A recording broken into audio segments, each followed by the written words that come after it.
pledge allegiance to the flag of the United States of America and to the republic for which it stands, one nation, under God, indivisible, with liberty and justice for all.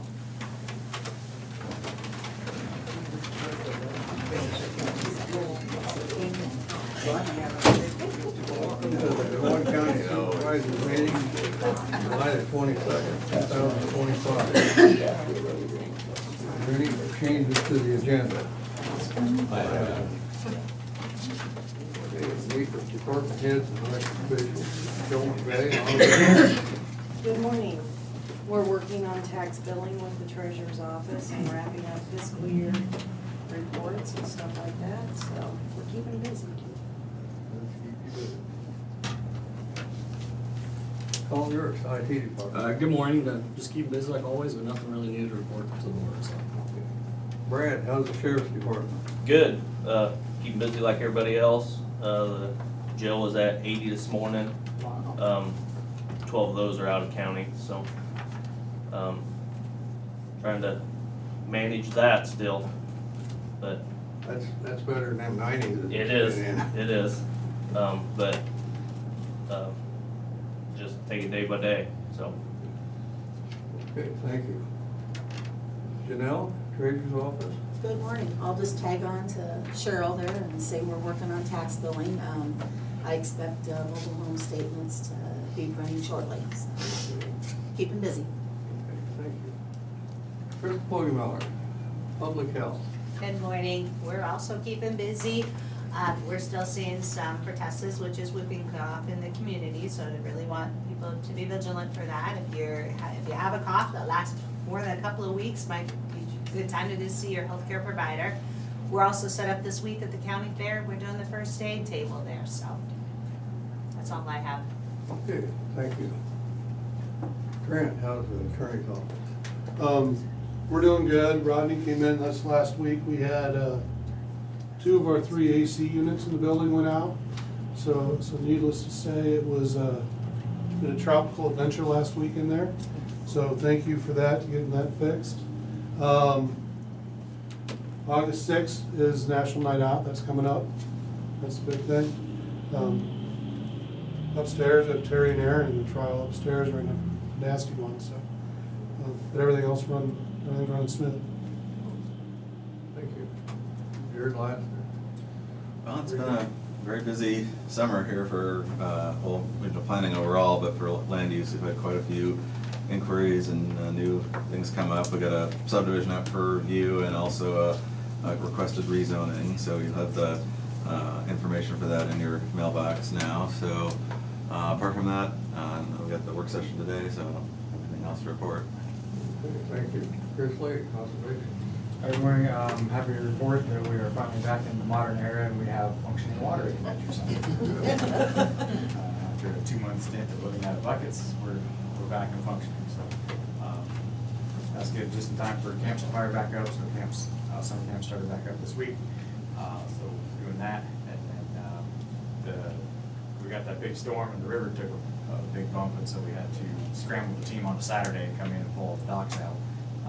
And so we still have those out, kind of waiting to see what some of this rain forecast is going to do. We've got 2 of them that when the river makes a big jump like that and it gets that high, they're almost impossible to pull out. And it's almost kind of a safety thing to get the guys out there, especially when the river comes up that fast. So justifiably so, they're a little gun shy to go and stick those back out for free. We're going to get this big function and rain and watch that river jump up, 2 feet for 48 hours. But so anyways, that's kind of where we're at on that. But it looks like it is kind of leveling out now. Other than that, it's just been hot.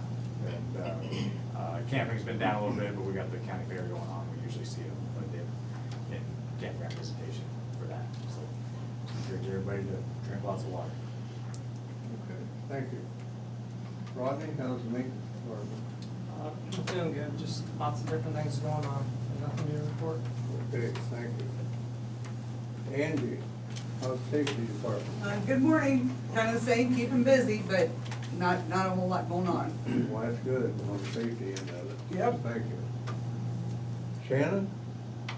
How's the emergency management? It's good. Of course, it's fair week, so it's going to be incredibly hot outside. That seems to happen every year. So there are a few places that folks can take shelter or can cool off. So the public library, Burlington Public Library, is a designated area. Mediapolis City Hall during business hours is a designated area, as well as Transitions DMC. They open their doors for anybody who needs to cool off. So this week we're gonna see heat at approximately 105 to 110. So it's gonna be really hot, so stay cool, stay inside, drink lots of water. Okay, thank you. Manley, how's the reporter's office? Good morning. Everything's going well in the recorder's office. Nothing new to share. Okay, thank you. Mr. Carter, how's the secondary roads? Good morning. It's going well. I will note, even though we sent out a press release, that North Gear opened yesterday. They will be out picking the rest of the signs up today. But that, I'm sure, especially ahead of, or at least on the front end of fair, is nice. I think a lot of people will bring livestock in that direction, and a lot of campers go out that way when they're done. So that's a good thing. Thank you to everybody for their patience during that, but it needed to be done. So no more hidden potholes on that road at all. So that's a good thing. 99 is a work in progress, but it is winding down also. They started shouldering yesterday morning, and hopefully we'll finish that either at the end of today or sometime tomorrow. But this week, they're hoping to have 99 shouldered and painted and all but wrapped up. So that's a good thing also. So if you are going up and down 99, there'll still be some closures for the shouldering operation. But we're almost out of everybody's hair. Thank you. I don't think I missed anything. Move on to correspondence. I have. I got one here.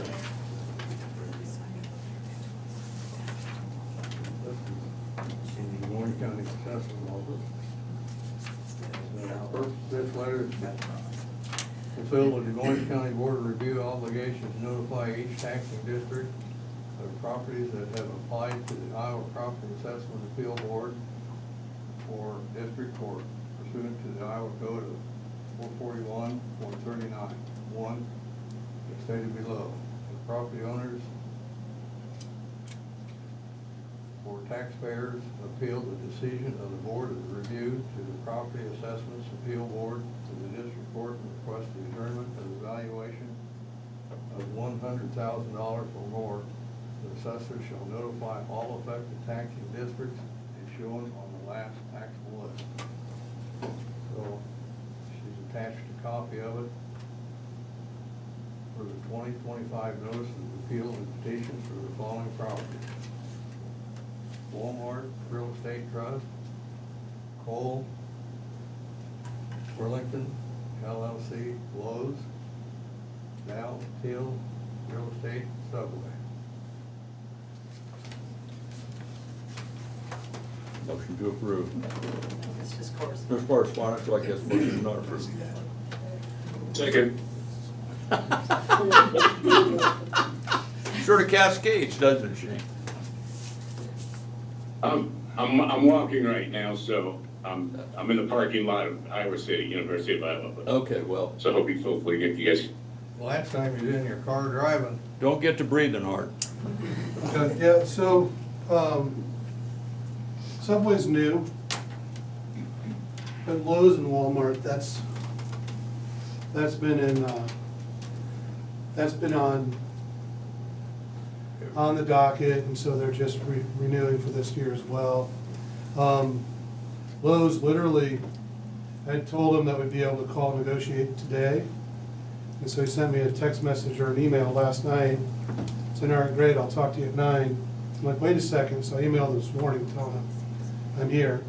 So, but Lowe's, we're in negotiation right now. But so Lowe's, yeah, they're challenged the 2023 assessment and the 2025. Walmart's challenged those as well, and the Subway's new. Cheryl? It's just correspondence. Yeah, it Now it's unanimous. is. This is gonna be a long day, folks.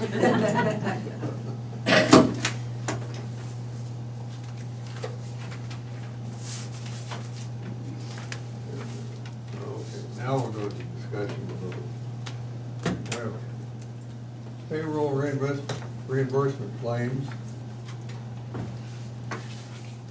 In the amount of $1,041.56, non-cash taxable is zero. Motion to Motion to approve. approve. Second. Cheryl? Shane McCampbell, Aye. Tom Broker. Yes. Jim Carrey. Yes.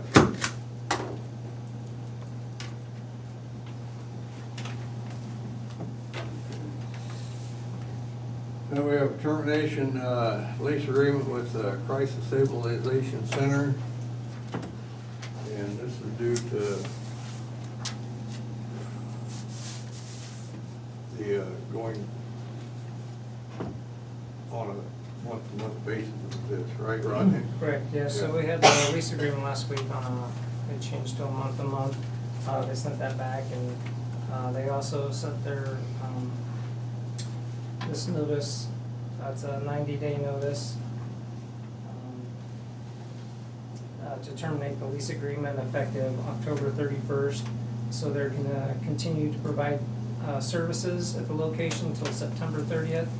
And then take the next month to kind of facilitate their departure from, with their employees and things from the premises. The lease requires them to give a 90 days notice if they're gonna end it, so that's it, so. Motion to approve the lease agreement, termination. Shane? Sorry about that. He seconded. Okay. Cheryl? Tom Broker. Yes. Shane McCampbell, Yes. Jim Carrey. Yes.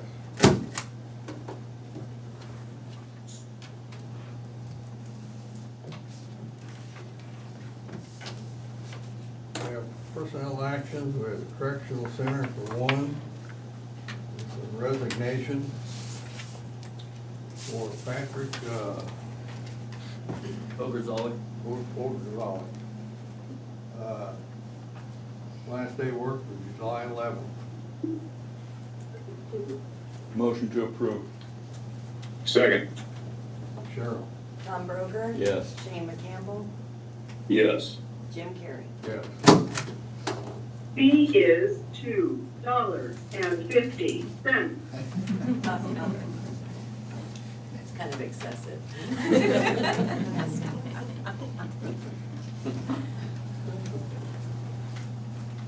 Okay, now we have reports. We have the sheriff's report of fees collected in June 2025 and the clerk's report of fees collected on June 2025. These will be in the auditor's office. It's viewing at your own discretion.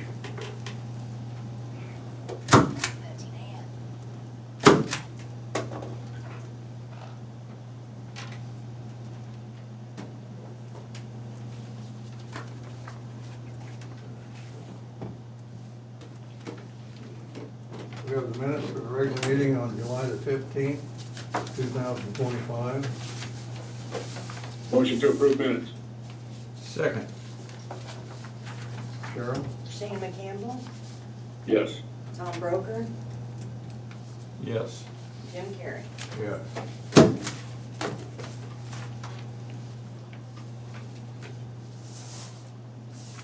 Okay, is there any other business? I have none. I have none. I have none. Okay, future agenda items. I have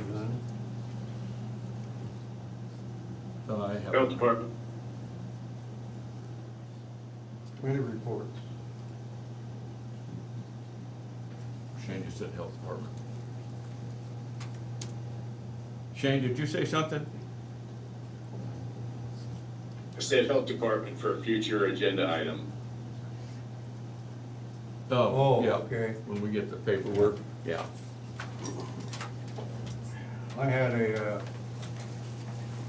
public health, and Chris did a pretty good job on telling what we needed to know about whooping cough and stuff like that. And new cases of measles up in western Iowa. So everybody just be on the lookout. I had none. Public input. Anybody from the public wants to call in, they can dial 319-753-8203, extension 4, or email board@dmcounty.com, and we will give you 2 minutes to do this. Meanwhile, anybody in the audience have anything to say during these 2 minutes?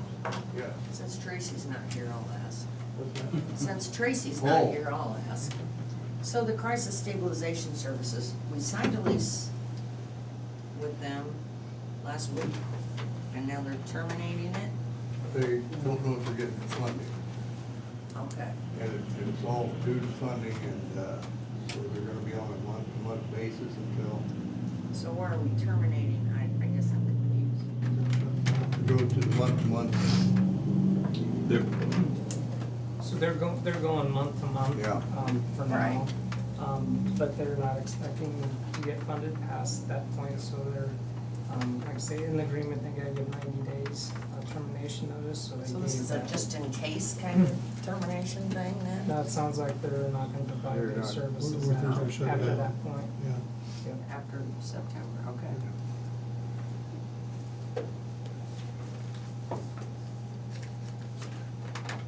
I couldn't really tell you, I'm just kind of assuming maybe funding is or isn't there, I don't know, but those are nice we got those. I think they made a decision not to provide that service anymore.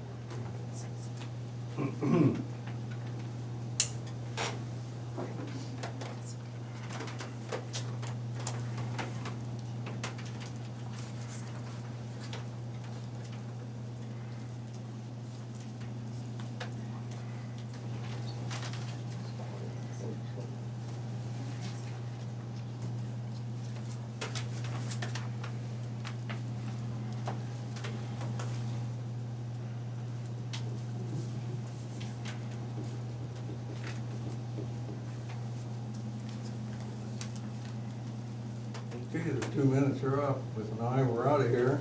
Aye. Aye. Shane, take care, we're thinking about you. Aye. Yep. Thanks, There's, gentlemen. we're gonna have a work session at 9:30. So, and it's going to be on the wind ordinance. We're hoping to have some of the fire personnel here. Chief of police, so. Everybody have a good week.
It does. Okay, we are here for work session with the wind ordinance and with the fire marshals and anybody that's in the fire safety hazard and emergency management.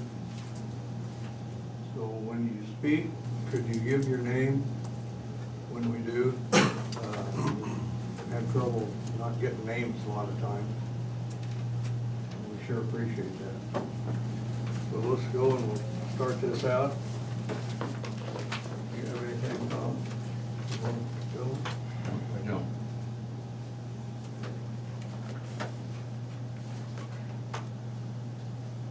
Jared? Yeah. Yeah. Go ahead, Jared. Just give a quick background here. So today we're gonna focus primarily on emergency response. This is Article 12. So the existing ordinance in effect currently requires, as part of an application for a siting permit, to submit an emergency response plan. But does not go into specific details about what that would entail. So based on our experience at Regional Planning working with Lee County over this past year, there was some additional concerns about making sure that the specific details are outlined in terms of making sure that emergency response professionals are prepared for a potential incident in the county. And then in addition to detailing the requirements of the response plan itself, which is in Section B of that article, we also have a section on response to damaged property, Section D, where it goes into detail on the specific requirements in the event that one of these emergencies does occur. So that's generally how the chapter is structured.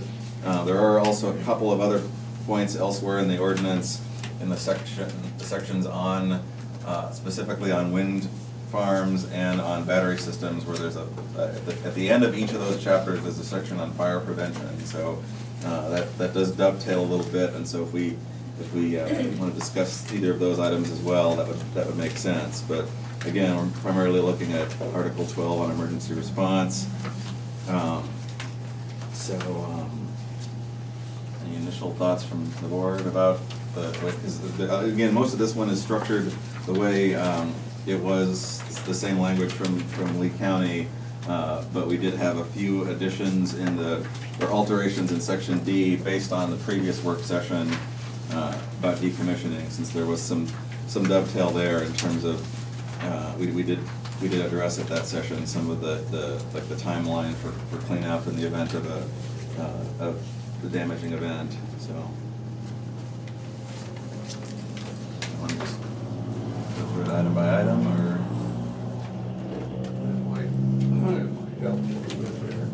so for the emergency response plan,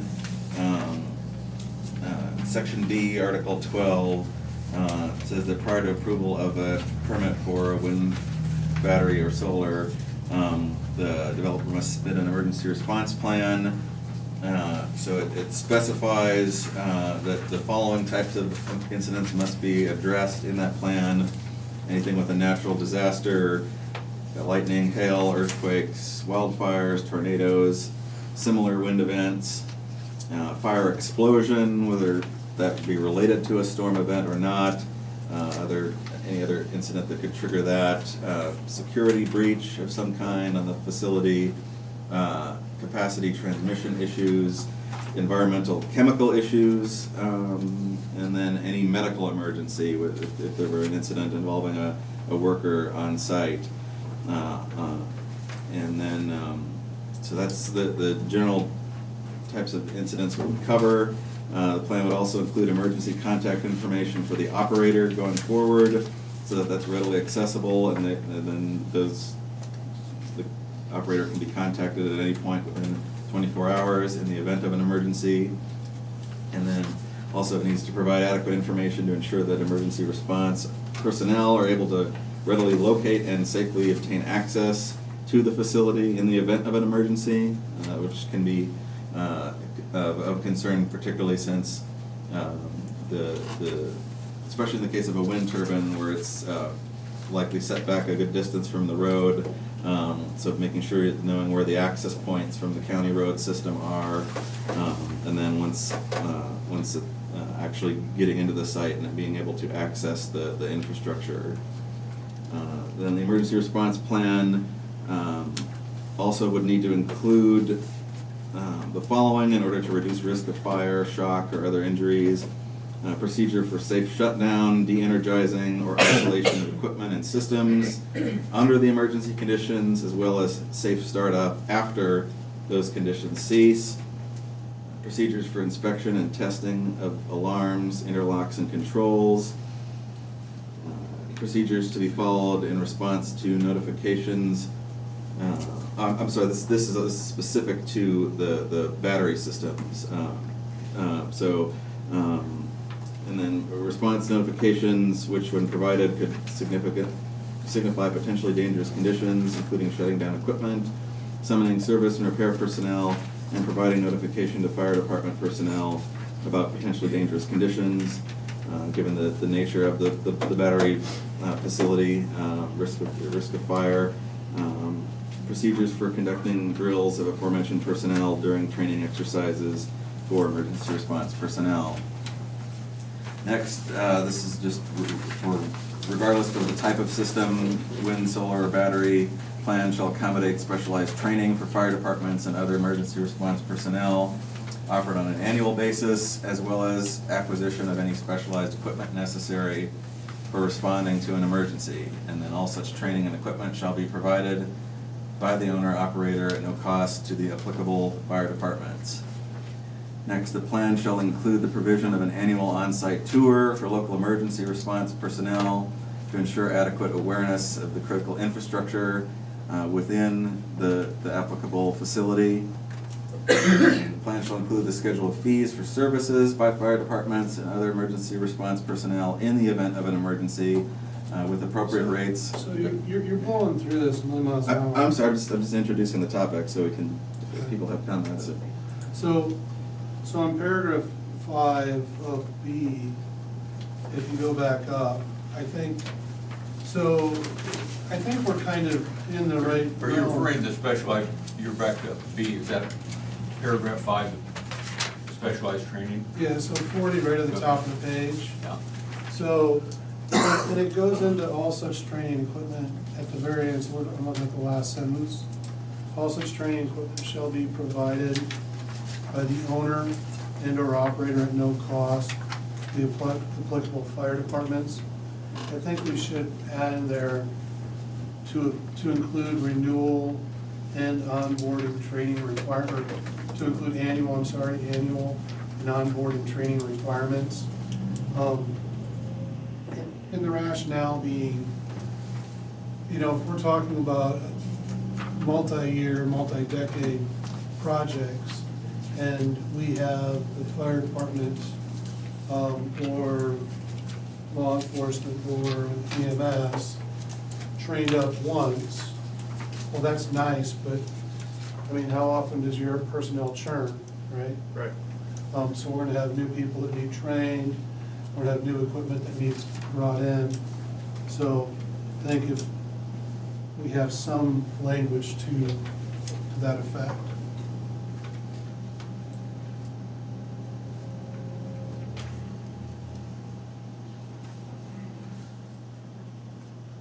Again, I'll finish these last two items, and then we can, if anybody has any comments about section 4, we can talk about those topics individually. So, the plan shall include a schedule of fees, that was already stated, for individual services on an hourly or per incident basis. And then the last one, the plan shall provide a detailed explanation of the procedures associated with the cleanup of debris and the repair, reactivation, replacement, or decommissioning of the facility as a result of any damage from an emergency event. So does anybody have any comments or questions specific to the components of a required emergency response plan? You're referring to Article 12, emergency response anyway. So yeah, there's a lot, and like Trent mentioned, you were rolling right through there. Well, I would like to go- Well, and I understand that, I'm just saying, I would like to go through it Yep. line by line. Sure. Whether it requires 10 seconds or Okay. 10 minutes. That's fine. Okay. Are you okay with that? Yeah. Jim? Yeah. Okay, so the first item specifically is the list of incidents, emergency incidents that would be applicable. Do you have any thoughts on that?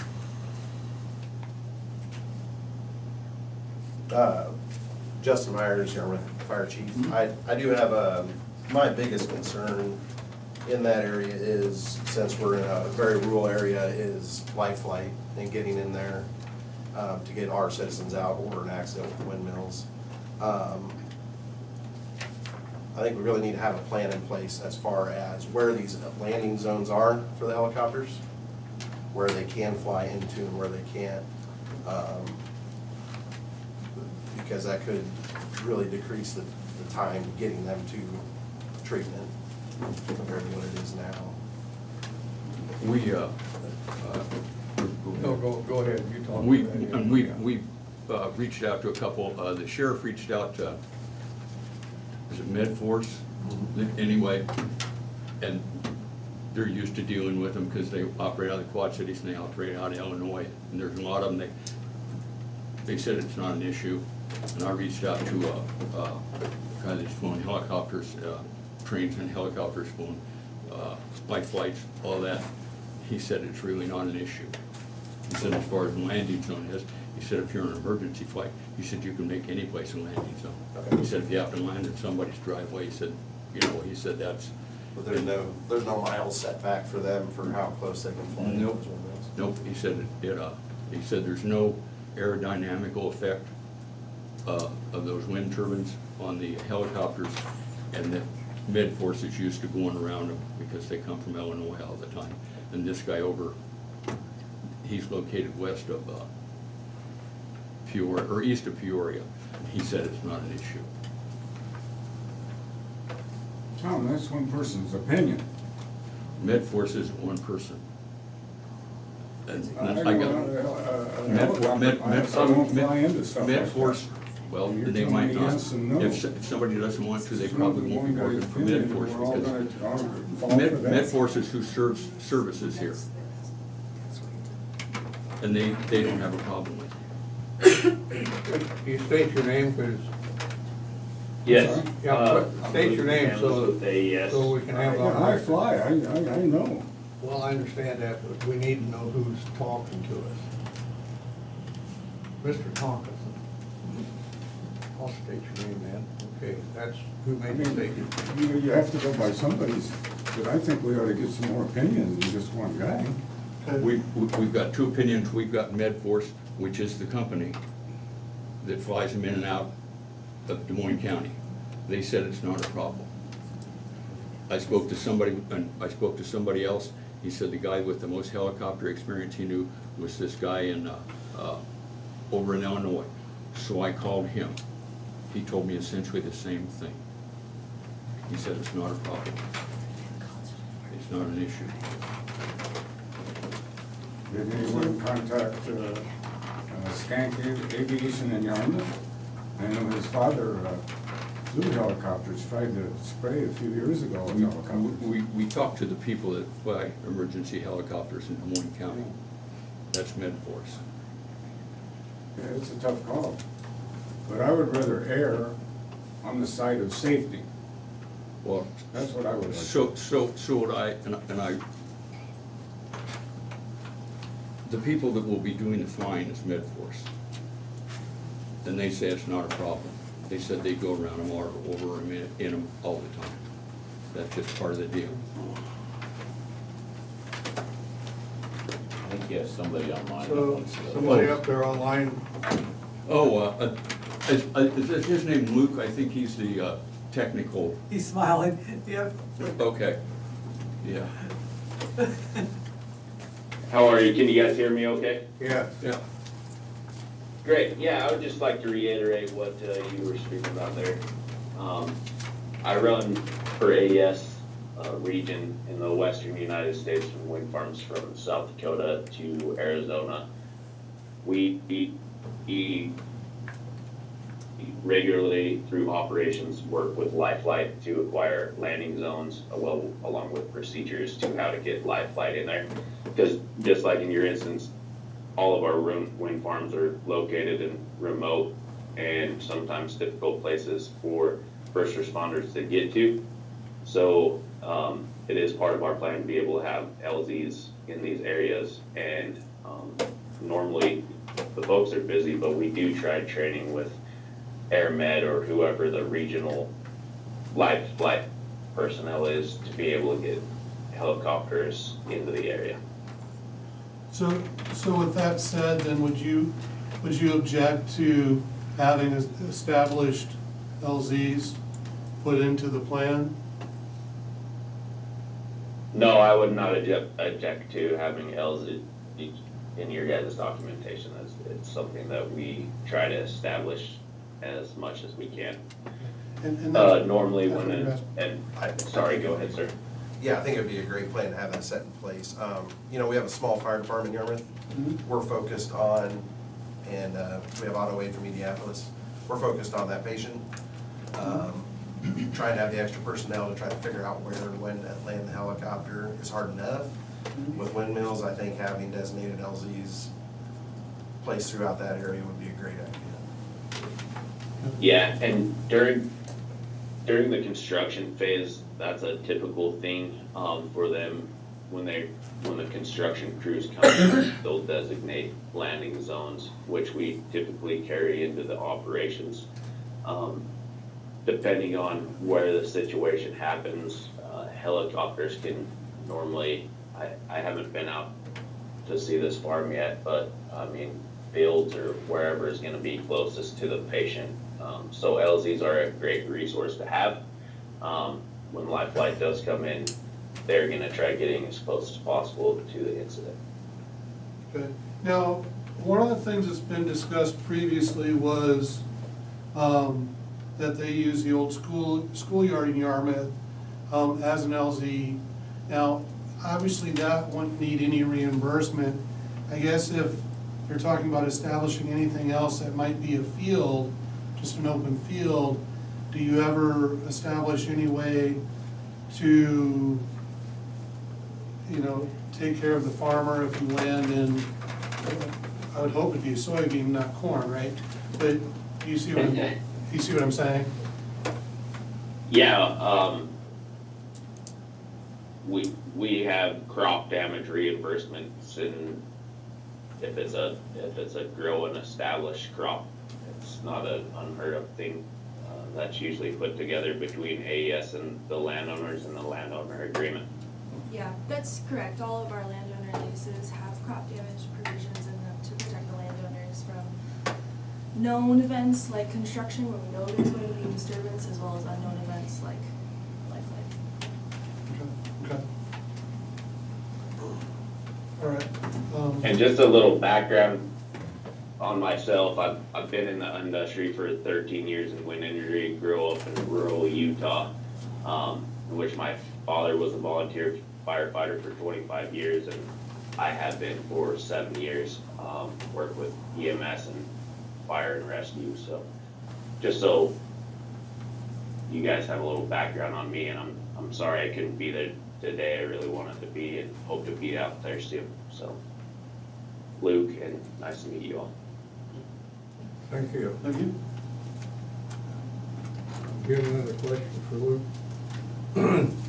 No. Oh, okay. I have one more, I'm sorry. Justin Myers, on the chemical issues, obviously the batteries, what are the chemical, are they lithium ion, and what is the threat or the frequency of that becoming a hazardous material issue as far as leakage or fire or into the soil? What's the containment for that? AES doesn't work with batteries terribly much. I don't work with batteries. I don't think Luke really works with batteries, so it's probably best directed to So somebody everything's else. just transmission lined out? For us, Yep. yeah. Yeah, that's correct. I mean, we have backup battery systems inside the substation control house, which is usually 24 lead acid batteries that are just 12 volt to back up in case of power loss. I've got a question. So if we're looking at the fires, what, Name? oh, I'm sorry, Angie Vaughn, with safety. So if we're looking at, say, there's a fire in the wind turbine, our firemen are not gonna fight it. But if field catches on fire, they're going to have to get in that area. What is truly, because you hear 600 different things, what is truly the assured safe distance that firemen could get to that wind turbine without being at risk to put out the fires? Yeah, that's a great question. Very good question. I know you guys use a mathematical equation on like ice shear, ice throw. 500-foot wind turbine can throw it 1,700 feet. But our firemen are not gonna have that information to do the mathematical equation to figure out in this situation what's safe. So, Yeah, they will, because we're gonna train with them at least once a year, so we'll make sure to get that in front of them. We do that, that question is a great question. A wind turbine burning is not like a wildfire. It's not gonna burn quickly with wind. It's 1.5 times the tip height to stay back from. And obviously, in that type of situation, as firefighters, we can pull back further than that. It's whatever we're comfortable with to establish a grade line to make sure the fire doesn't exceed the line that we want to put in. So I would say that's going to be up to the fire department. Safe distance is 1.5 times the tip height. That's gonna make sure that if the tower does collapse or things are falling off the top, you have plenty of room in between yourself and the firefighters and the wind turbine.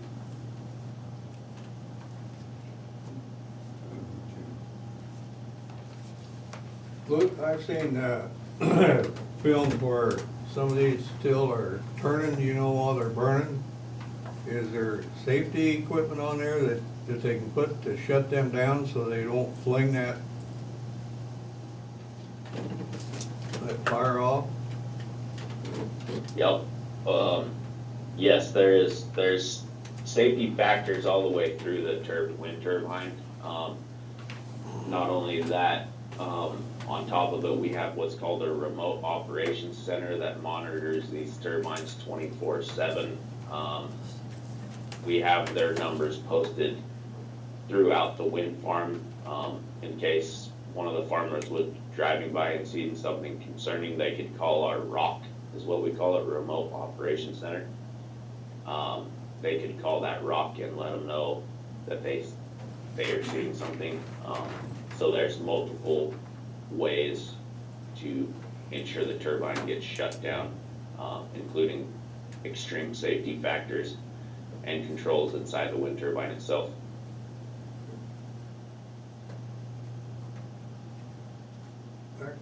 Cindy Newberry. Just a couple things. See, we keep saying this ordinance isn't actually written for them, so we don't know what other people will do. So it all needs to be in the ordinance.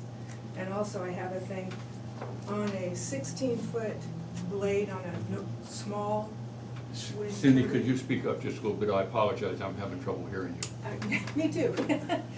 Okay, so a 16-foot blade on a small turbine, real small, it's only 16 foot. The tip speed goes 46 miles an hour. On these, I'm not exactly sure how long the blades are. But this article says, if they're 387 feet, which I think is close to what the big ones are, the tip speed's going 1,105 miles an hour. So I don't care how quick you can, even if you call in, that blade's gonna go around, and how far will that fly at 1,000 miles an hour? That's all. I mean, imagine And I don't know, I'm not, but if you got 387-foot blade. how long is it, or how long are the blades on? I don't know how big a turbine you'd need to support that. You've got, I think our already says you gotta be 75 foot above the ground at the bottom. So, you'd have a 200-foot blade rather than a 300, go ahead. And they do have it.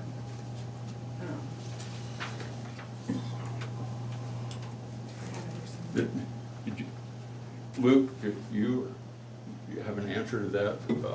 How long I are don't know how blades? long blades are, how fast they go. We don't have a turbine selection for this project. We could get it at tip speed ratio is what it's called. There's a lot of different variables which go into that factor. At the center of the hub is where the blades connect is 15 meters a second. You also have to calculate how far things are thrown by mass and volume, which is, the blades are heavy. I don't have more of a direct answer for you on that because we don't have a turbine selection to what the length of the blades will be. Is there a range?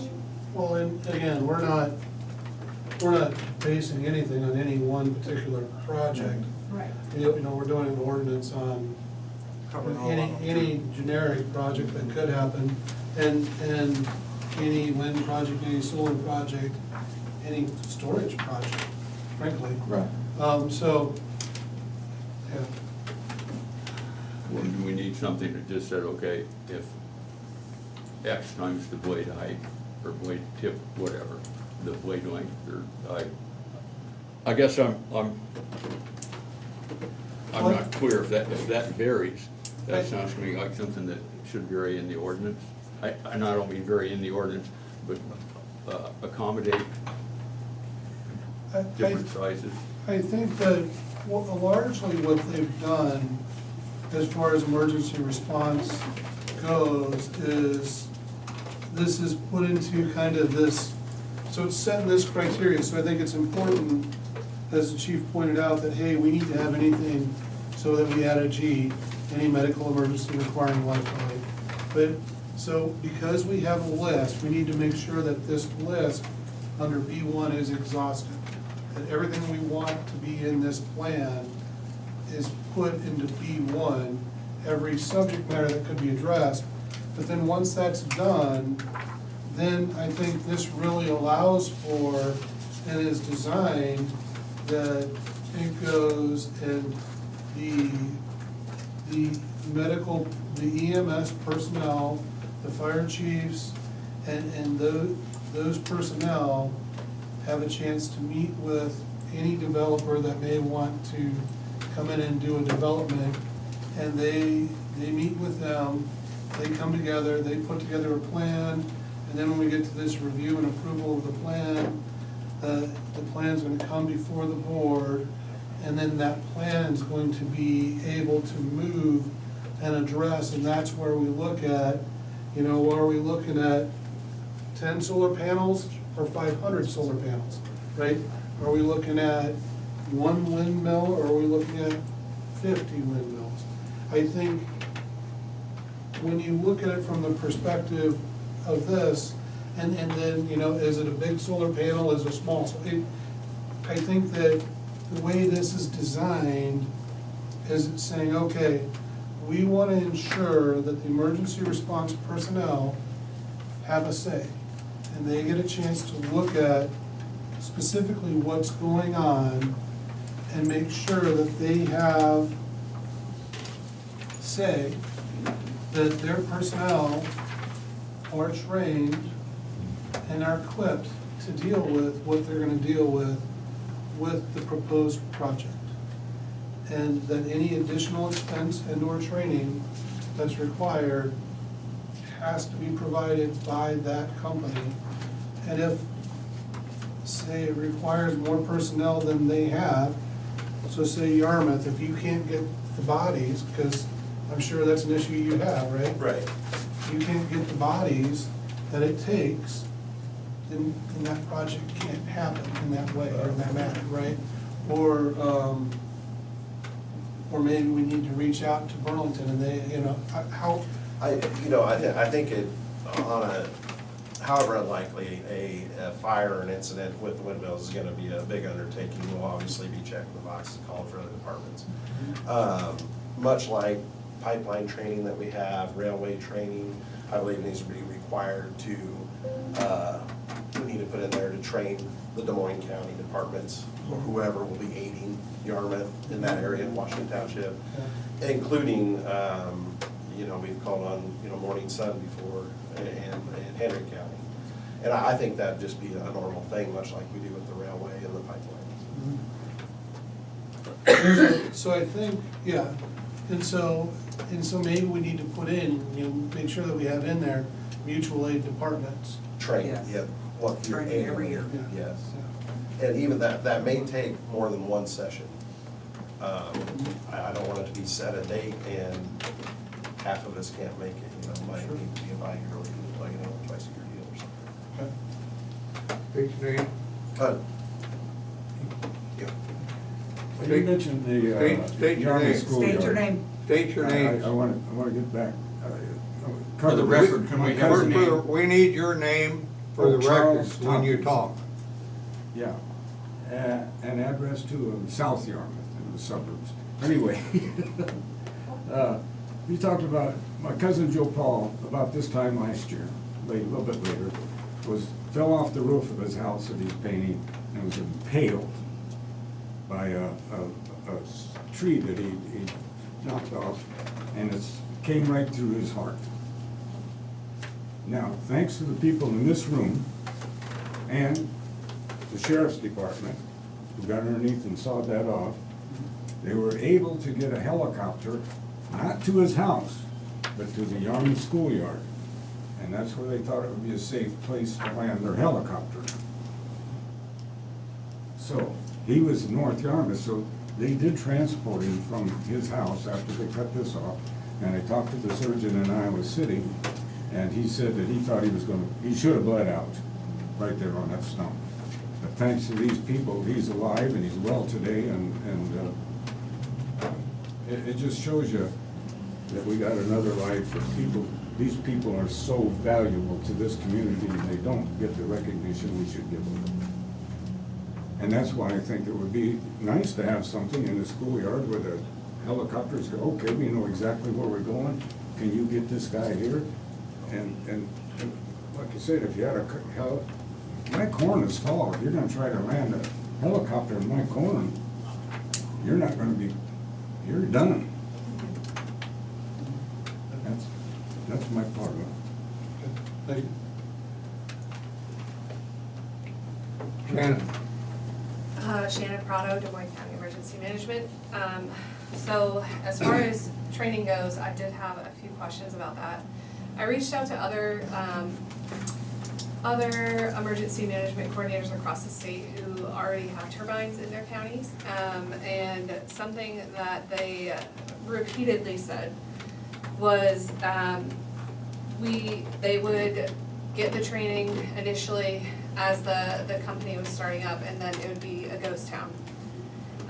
And so I want to reiterate the importance of annual training, or to put it in the plan in some way that has to continue beyond the initial startup. Absolutely. I also wanted to kind of touch on, so we're talking training the fire departments, that's wonderful. There's more than fire that could happen with these turbines. Right. We could have a hazmat incident. So are we talking one training that kind of blankets all, or are we talking individual trainings for different types of response? EMS, we've touched on that. That again would be a different kind of response than hazmat, than fire, than whatever we may find. So I wanted to touch on that. And then on number one, the emergency response plan shall address. It doesn't say anything about ice storms or ice accumulation on the turbines themselves. So I'd like to see something like that added. That's all I have. You're talking about in the list of emergencies to respond to on the paragraph 1, A, B, C, D, E, F, fire. Should be a G, Okay, bill and okay. vice. Yeah. I'm just making sure I'm at the right Yep, page. yep. I just, you know, in my mind, plan for the worst case scenario, right? So I'm not saying that that could happen, I'm not saying a tornado could hit it, I'm not saying an earthquake, I'm just saying all of these things are possible, and the way that the fire departments or EMS or the type of response will be different every time. So to specify that a bit more, and I don't know how you do that in a plan that you're trying to kind of blanket. But I just wanna ensure that the training goes beyond the initial startup. Like Justin alluded to, pipeline companies, railway companies, they're wonderful about holding biannual trainings for the different departments, and I'd like to see that be the case. The other piece, sorry, that I thought about was, it does say that they will do training, and then it would, acquisition of any specialized equipment necessary for responding to an emergency. It doesn't specify, sure, you can buy a fire truck. No, we're gonna give you a new pair of boots. It doesn't specify what that looks like, because there's of course, different things that could be necessary for a response. So it doesn't really specify up to how much money, or I don't know how to specify that, but yeah. You're gonna get a fire truck or a bottle of water? Exactly, exactly. Well, and maybe something in there should say that they should have to, instead of you guys trying to figure out their needs, maybe there should be something in there that they have to negotiate with the area fire departments and make the decision off their contracts, that they will help provide these services under the fire department's contracts, and this is what they are going to have to meet. And that way it's specific. I don't know if it's, again, I don't want the initial startup to be, yeah, sure, you'll get a fire truck and you'll get this and you'll get that, and then it's a ghost town 3 years from now. Yeah. Or whenever, 3 years from when they build it. So I don't know if it needs to be specified that this is an annual allotment, or what needs to be specified to ensure that the fire departments are equipped to respond. Another question, what about if this company, oh, I'm sorry, Angie Vaughn, Safety, Des Moines County Safety. What if this company sells? Is there something in the contract that says, because if they would say sell it to another company, then would that company have to hold up to any of this, let alone the fire departments and how they're handled? So is there something in there that stipulates, that protects, that if another company comes in, they have to absolutely abide by these same exact rules? Because that may be what's happening when a few years down the road, they just vanish. It's my understanding it doesn't, I know it's touched in there like for the surety bond and those things that ownership can't be transferred without transferring all the requirements. And I think that goes back to what Shane was talking about at our last meeting, and I think that one thing we can do, and that's not on the agenda for today necessarily, but is having an operating, really having more of an operating permit, and it's kind of alluded to in our ordinance, but having it actually function more like that, and having that 3-year review process be more of an operating permit review process, and that does allow for much more leeway in what Angie's talking about, and across the board, really. I think that, and like when you're talking about, we were asking like liquidated damages, your question about that, where there's very little leeway in that, I think truly, if we get into the operating permit model, that fixes that, right? And that's not what we're here to talk about today, but I do think that that's maybe a way we want to look at it. Just for the record, we do have, in the definition section, it does, for both the terms operator and owner, for wind, solar, battery facility, it says that this term shall apply to all subsequent owners of the system if ownership is transferred at any point during the lifespan. And so basically, anytime you see those terms used in the owner or operator shall, that applies to any subsequent owner going forward. Okay. But would it stand up in court? It would, and then it's a violation, and so each day is a new violation, so the first day is statutorily, and I think that's what we have it written in here, if I remember right. The first day's violation, $750, each subsequent day is another $1,000. And so but they're in violation, but other than that $1,000 charge, that's, you know, that's what it is. We have to go to court and go through the process. And that's small statements to them. Well, depending on the size of the project, and again, if it's one solar panel, it might be a big deal. If it's, 500 solar panels, maybe it's not a big deal. You see what I'm saying? We just don't know, but short of, moving to an operating permit model, that's the full extent of our authority at that point. Let's get back to the emergency response where we're supposed to be, and we'll cover that other later. Sorry about that. Allison Moore, I live near the Yarmouth area. I just want to remind you, in a previous work session, what Jacob Long said about how many people are gonna be willing to go up into one of these things if needed. He said he would maybe be, but it wasn't very likely very many people would be willing to do that. I can address that. Yeah. Are you speaking as Luke McCandless, AES? Are you speaking up into a wind turbine as a first responder? Correct, if there would be a reason to go and help remove someone. No, that's actually the exact opposite of what we'll train local fire and EMS. In fact, we don't even want you to enter the base of a wind turbine because the added risk of responders getting in there and not understanding wind turbines and the hazards within there.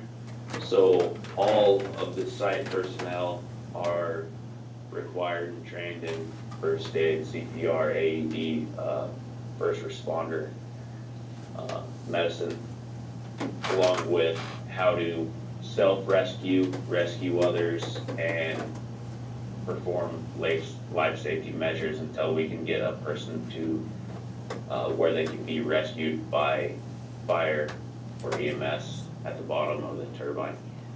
So from our standpoint as operations on the wind farm, having emergency service staying outside of a wind turbine is critical for us, so we can do our part of the job to get personnel to the bottom of the turbine.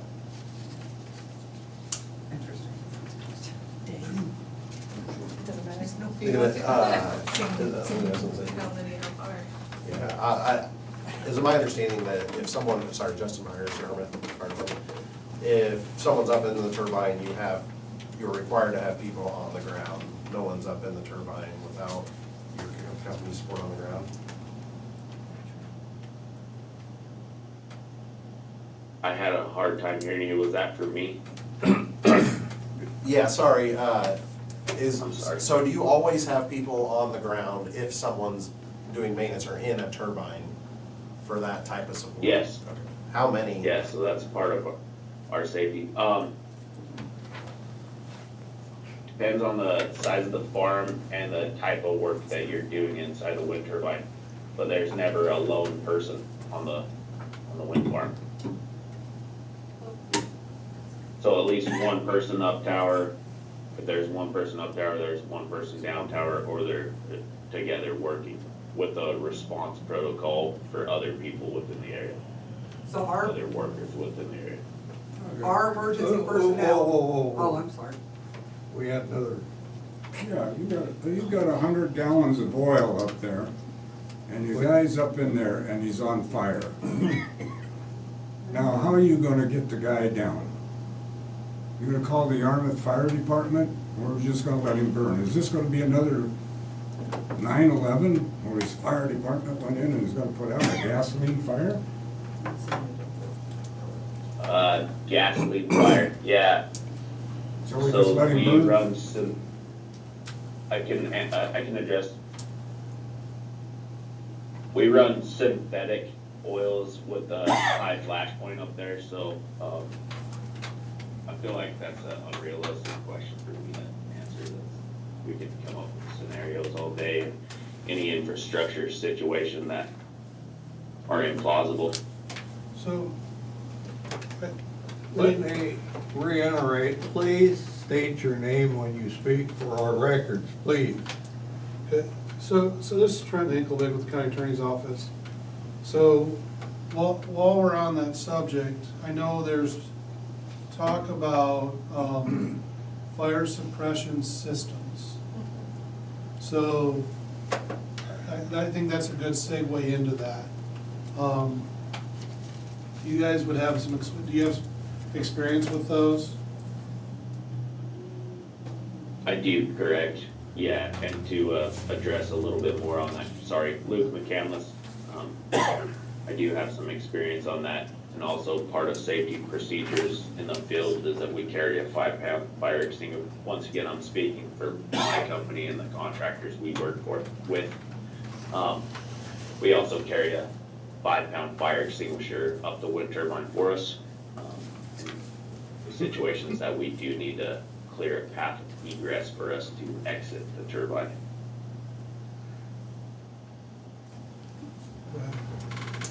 Shannon Proud of Des Moines County Emergency Management. So this was another one of my questions. As a fire suppression system, that's wonderful. What are the capabilities of such a fire suppression system? I apologize, I don't know enough about fire suppression systems. I assume they're like everything else. You can either get like a minimal one or you can get a luxury one. Are we looking at a fire suppression system with water? Are we looking at a fire suppression system with foam? There'll be different scenarios of things that could possibly catch on fire. And correct me if I'm wrong, foam could be a necessary item. Yeah, I mean, that'd be, hopefully they can answer that for us. So, Yeah, most of them are dry type systems, mainly because the electrical components inside the top of the cell. and so, again, in our document, it would be good to ensure that the capability of the fire suppression system isn't just a little fire extinguisher, it's not really gonna do much. But, I understand that is not the case, but, that it is capable of putting out such kind of fire and not just there to check a box.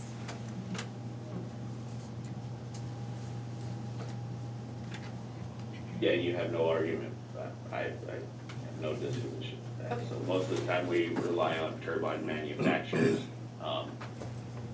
that recommend the type of fire system for their turbines, which can be, different. They're usually there's not too many options, I guess, like you're stating, a low end or a luxury end, it's usually just an option. Okay. And once again, I'm speaking for wind turbines, so battery storage and solar may be a different option there for sure. Zach, we got an email from Robert Burns, Fire Marshal, that you saw and I know you responded to. Anyway, and I'm gonna read his email and then you could offer that response. He said the current wording, each turbine in a sea or wind farm shall be equipped with a fire suppression system to detect and extinguish fires in the event of an emergency. and that's a quote, then he said, "is quite broad and lacks the necessary specificity which could lead to varied interpretations and implementation challenges." While Article 5, paragraph H references NFPA, National, Yes, fire. somebody knows, 855, it's worth noting that NFPA 850 offers more targeted guidance on fire suppression systems from wind turbines. However, not all turbine designs can accommodate such systems due to structural and operational limitations. In practice, the industry typically defers to the turbine manufacturer's assessment to determine whether a suppression system is warranted based on risk and design criteria. Mandating fire suppression systems for all turbines would not align with current industry standards or NFPA guidance. Additionally, it's important to recognize that NFPA standards are not enforceable unless formally adopted by a governing body. In Burlington, the adopted fire code is the International Fire Code, IFC, which incorporates specific NFPA standards by reference. Notably, NFPA 850 and 855 are not among those referenced and therefore are not enforceable under the current code framework. Given these considerations, I recommend revising the language in Article 3J to better reflect both enforceable codes and prevailing industry practices. And I know you had a response to that, Jared. I can find it if you want me to read that. Well, the company you had a response to that as well. I had it printed out here, but I wanted you to, if you had a specific comment addressing. EVSOL, AES. I am not incredibly familiar with NFPA guidelines. I didn't want to speak to this as a non-expert, so I asked some other members of my team if they were familiar with it, people who are on the operations side, on the engineering side, each on the manufacturing side.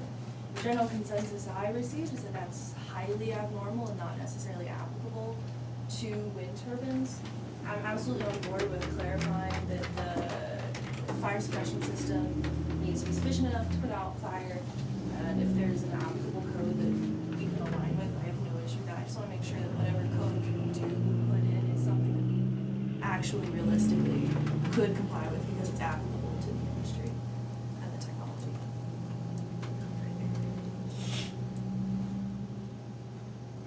Yeah, Luke McCandless here with AES.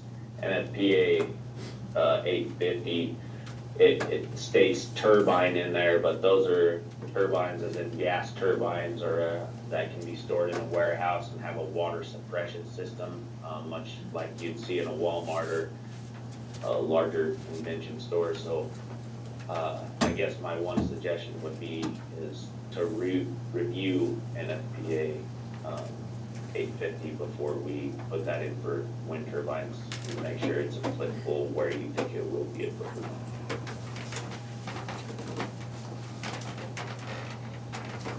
Jared Lassiter, Land Use. My specific response to that message was in regards to the enforcement aspect of that, because the Burlington Fire Marshal had mentioned that it couldn't be enforceable if not adopted by the county. I'm not exactly 100% clear on this, but my general understanding is that simply citing the NFPA doesn't necessarily mean that the county is responsible for physically inspecting. Enforcing it. Yeah, because if we had right. So like building codes, and since it's not under the umbrella of zoning or building code, which the county has not adopted, It's correct. It's one thing to adopt the document and actually have county personnel responsible for enforcing and inspecting the site. It's another to simply cite that as an industry standard and say that it must be compliant with that. So the burden of proof then would be on the developer to prove to the county that those standards are being complied with. But this is our ordinance implementing that standard. I mean, so if we reference it in our ordinance, that could be the standard that we then implement. And so the ordinance itself is a document. But yeah, I get where he's coming from. He's saying that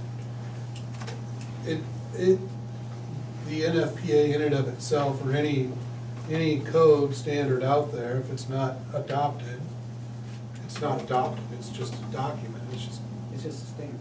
Yeah, it's just a standard that's out there. If it's adopted, if it's implemented, then that's what we've adopted. It's a foot to stand on. Rose Fisher. So, I'm not sure I understand, but it sounds like you're saying there's no fire detection or suppression system to put on a wind turbine to help protect the safety of us nearby? What I want is I want something that, and what they're asking is, there's ways to do it. But what I want is we need something, how do we define it? Where is it defined that we can put in the ordinance so there's a standard that we can enforce, that when a judge looks at it, they're like, yep, this is the standard, this was met or this wasn't met. That's what we're struggling to find, that's what we have to find. So would manufacturers of fire detection and suppression systems be basing their product on a certain code? We don't know if that exists at this point, and that's what we're trying to sort out. So what the fire chief from Burlington said, and what AES also said, is that what we're referencing for turbine is for a different type of turbine. So we need to get that figured out.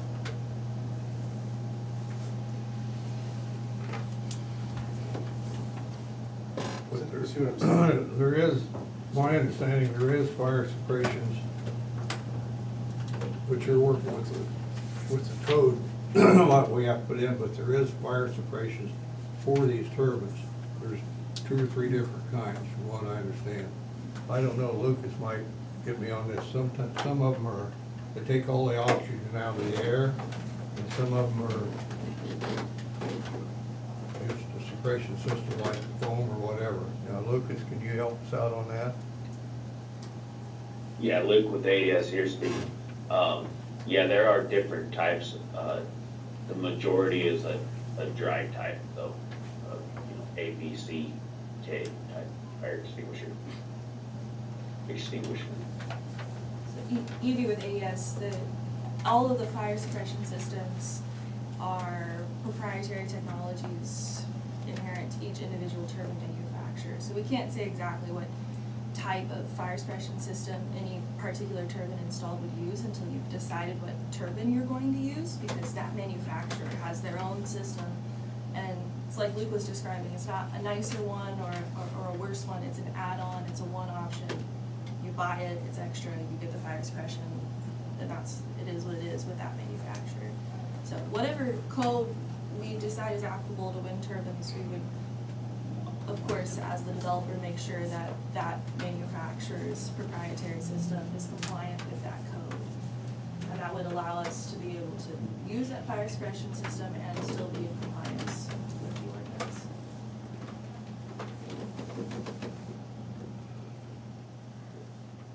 Yeah, I mean, that's just on us. We've gotta do out. We have to find a way to define this.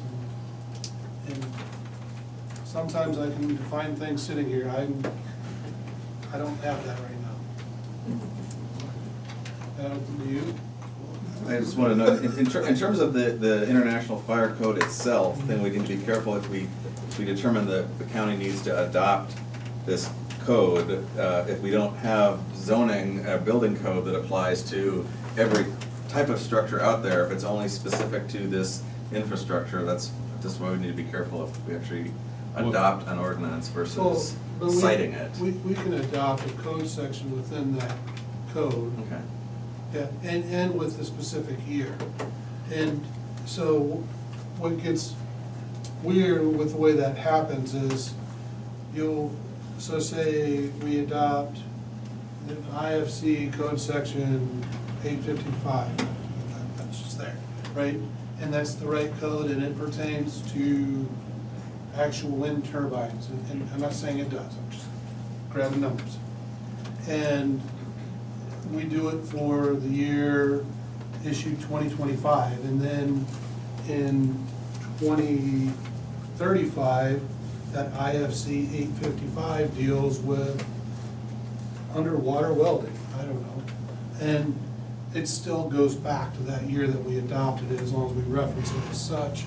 And then that way it's a fixed thing.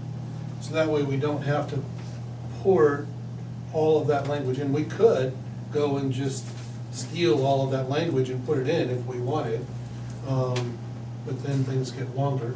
Usually it'll say NFPA 855, for example, which is hereby adopted as part of this ordinance, or something to that effect. Sure, yeah. You're gonna actually cite the whole thing. Yeah. So then, what we're saying then, the manufacturing company of this has their own separation system. So then, it has to be in code with what we're putting in, like on the 855, so we make sure that that goes in their code then. Well, what she is saying, and say for example, have you been part of purchasing a rig, fire truck? No, actually. Okay, Not even doing since I'm a Jeep. so, but the specs will come out separate, right? So each company's gonna have their own specs, right? Now, granted, they might all have, say, 500 gallons and, you know, so many feet of hose and so many feet of ladder or whatever.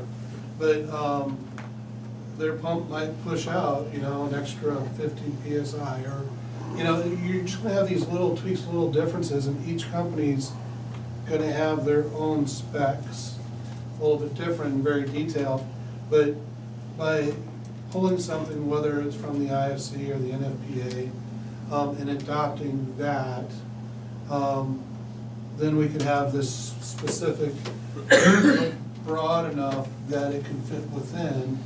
And what I believe Evie's saying is, then that would be the standard, within the minimum standard within which they would have to comply. And they would find a company that would provide something that would comply with that standard. And I do think it is important that, hey, if we're gonna have personnel working up there that, or on the ground, or whatever it is, on a BES, working on something, that it has sufficient, fire, but and I will say, I think this is specific concern of a turbine. If we have somebody working a turbine, I don't know how long it takes to get up one of those or down, but I'm sure it takes a minute, right?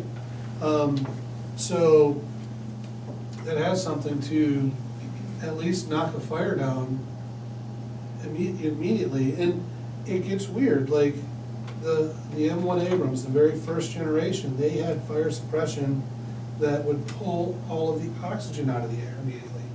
Well, the Airmen quickly figured out that's a bad idea, right? And they went to a different system, right? But, you know, so you've got, we need something that works to knock it out, and so, yeah, he's talking about system. So how do we define it? I think looking at whether it's the NFPA or the IFC, there should be something out there somewhere, we just have to find it. So I think that's a task for us.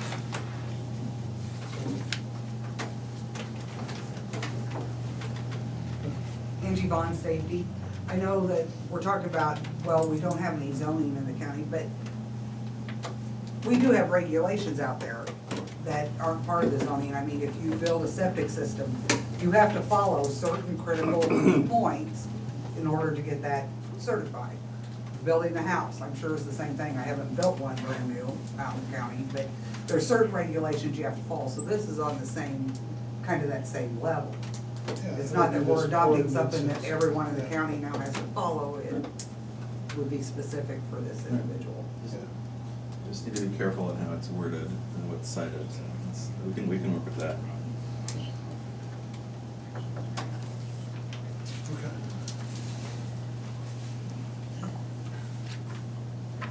Okay, review and approval, we haven't gotten that far, that's what we got next. So I'll just go over points 1 and 2. This is section C, page 40. So we initially presented on the components of an emergency response plan. This section deals with the review and approval. So what's already specified in the existing ordinance is that there shall be an emergency response plan reviewed and formally adopted by county emergency management and fire departments serving the project area. What has been added, and this gets to part of the earlier discussion, is that the emergency response plan shall be reviewed and readopted on an annual basis by emergency management and the applicable fire departments and owner-operator responsible for making any necessary modifications prior to readoption. So it's, as structured, it's built in that this is a ongoing process that needs to be reviewed and revised as necessary through the lifespan of the facility. Do we want to put in, I think we need to, we've already talked about ambulance services, right? Do we need to add the sheriff's department as well? Yeah. So I think we need to have the ambulance services and the sheriff's department added to that. Okay. Coordination overall, okay. Yeah. You know, and it might be that the sheriff's like, hey, yeah, we might not have a ton to do with it, but you may. I mean, and then also, mutual aid. Which we already talked to mutual aid departments.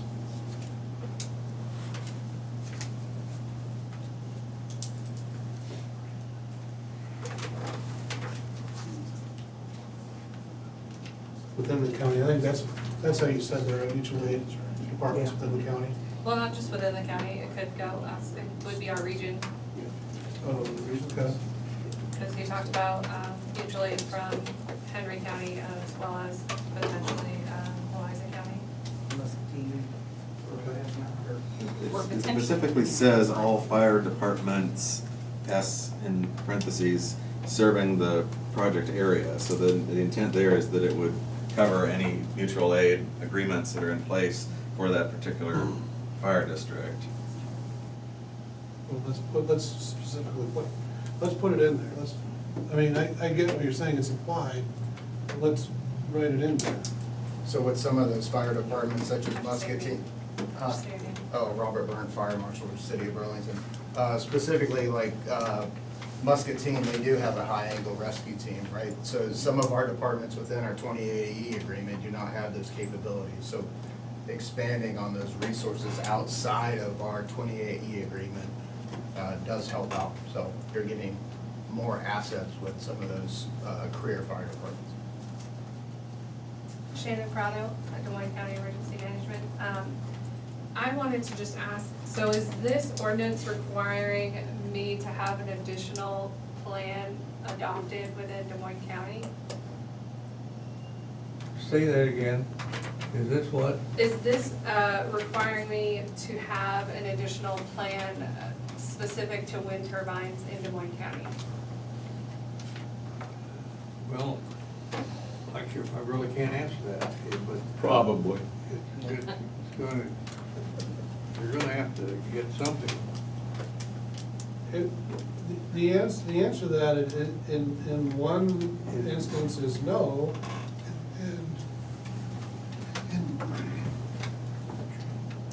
and in another instance is yes. It's not requiring you today or tomorrow or the day after implementation to have another plan. But say if somebody comes in and they wanna put in a bunch of BESs and have a battery project come in, then you need to work with that developer and develop a plan. And say then you have the next month, you know, or a year, whatever it may be, somebody comes in and wants to do a solar project. That would be another plan with that developer. So there's gonna be a plan, each developer's gonna have a plan that would be implemented with input from your office as well as all of the local departments that are involved. So in other words, it's project specific. Yes, yeah. I suppose my question is it my plan or is it their plan? To develop, to ensure that it's developed? It's, it's their responsibility to make sure that it's developed as part of the initial permit process. Okay.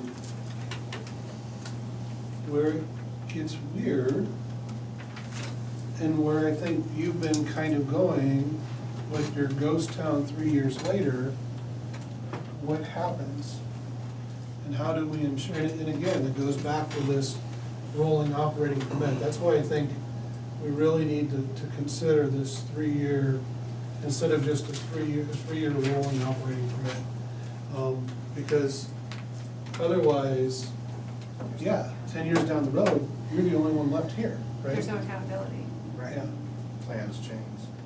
Personnel change, yeah. I mean, you know, you might have 15 guys on your force in Yarmouth right now in your department.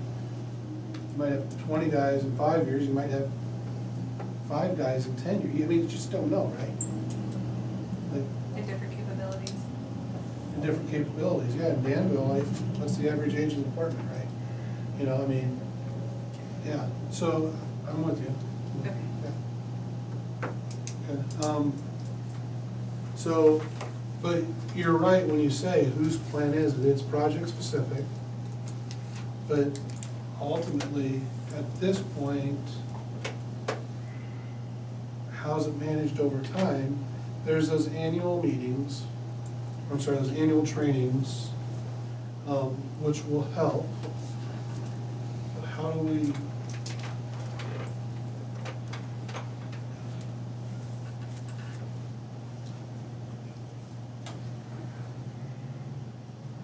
You know, on the annual training, I think that with the way we have people joining fire departments, police departments and everything, I would be more comfortable with the semi-annual. Well, and I had to include renewal and onboarding training requirements, because I think that, like the fire marshal said, if you have this, what was that capability you talked, high angle capability? High angle rescue, road rescue. Yeah. Yeah. So that's a unique skill, and if you're gonna have guys that are able, or gals, I guess, that are able to do that, the person that are able to do that, well, one of them leaves, now you need to train somebody else, right? So whether it's, you know, that's not part of the routine annual training, that's specific school that somebody needs to go to, right? And We do a combination, so it's biannual training. We'll hire a company to come in, an outside agency, we hire them, they come in, they teach rope rescue, but we have certified rope rescue technicians that we've sent off to a professional school outside of this area. I think they go to North Carolina or something, so they'll also teach it in-house. So when you bring on the new hires, you can kind of get them used to the ropes and the rigging and stuff like that. Yeah, and Luke McCandless here with AES. I just want to reiterate, like, I understand the ropes training and high angle rescue, but once again, the people that are gonna be responsible for that on wind farms are gonna be the wind farm workers that are trained for that. We do not want the first responders, to egress the towers or really injure them in an emergency situation. So I hear you bringing up the rope class and maybe can answer more questions on that, but just wanted to put that out there. Self-rescue. I don't know whose hands went up first, but I got 3 of them out there. We'll start with Shannon. Okay, so Shannon Prado, Des Moines County Emergency Management. This kind of segues into my next question of how many people from the company will be in this area? And then what is the response time for the people from the company as far as getting to the tower? Are we saying like they live in Minnesota, or do they have to live within the county, or is there some type of restriction on that? And to go, Rose Fisher, and to go with that, if there's 4 or 5 people around, what if they're all incapacitated too, depending on what the event was?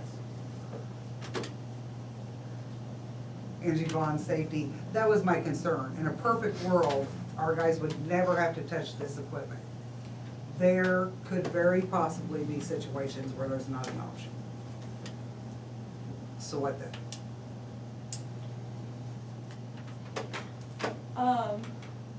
Evie with AES, I can start this one, Luke, and you can pick up the edge.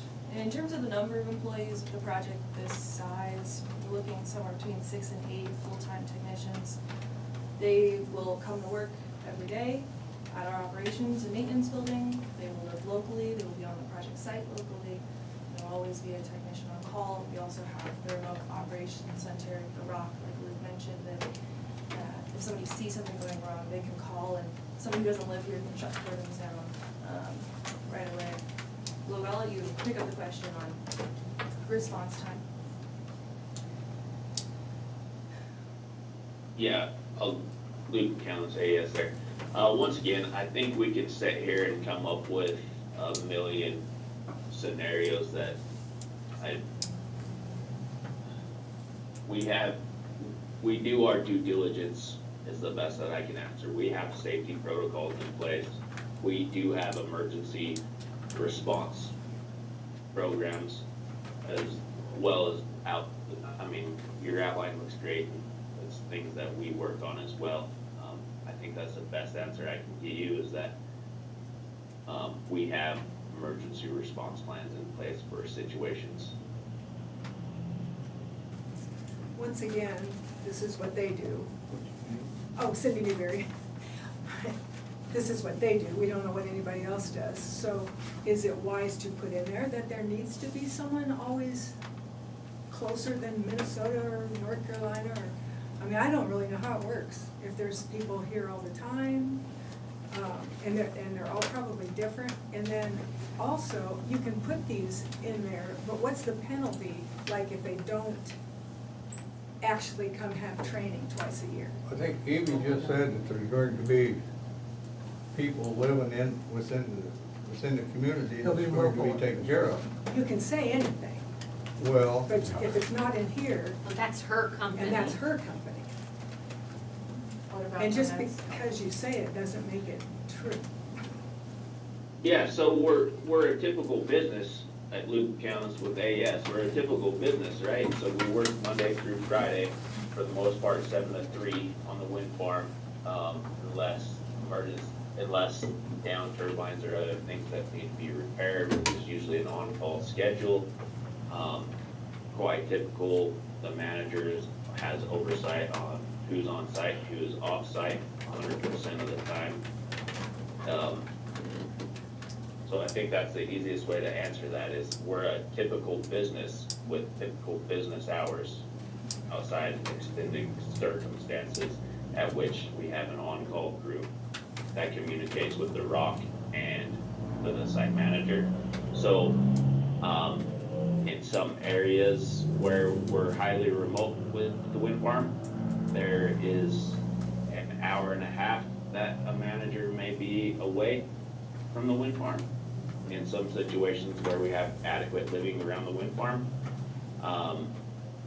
In southern Utah, my site manager sees the wind turbines out his front window. I think just as typical as any business we could have. So Cindy, to answer your question, again, if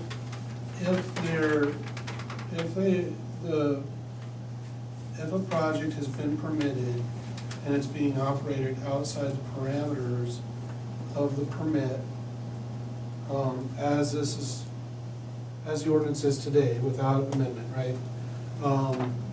Then the enforcement measure is civil infraction. So it says, I talked about earlier, it's $750 plus 1,000 a day. We might have had it written at 500, but anyways, it's just that monetary infraction. So with with an operating permit, if they violate that permit, then you don't have to renew that operating permit. And so then you kind of have that, kind of like Page County where somebody was in violation of the permit, so the permit was pulled. and that was found to be, you could do that. So I think that, you know, but right now, it's just a civil infraction. That's the answer. Shannon Prado, Des Moines County Emergency Management. This is a question for Luke, I think. So I love to hear that you're gonna have your own employees within the county, but so are those employees going to be integrated into the training with our first responders? And then do you also follow the ICS system as far as response goes? Or I'm just thinking in the event of a response, you guys might be speaking one language and our first responders might be speaking another.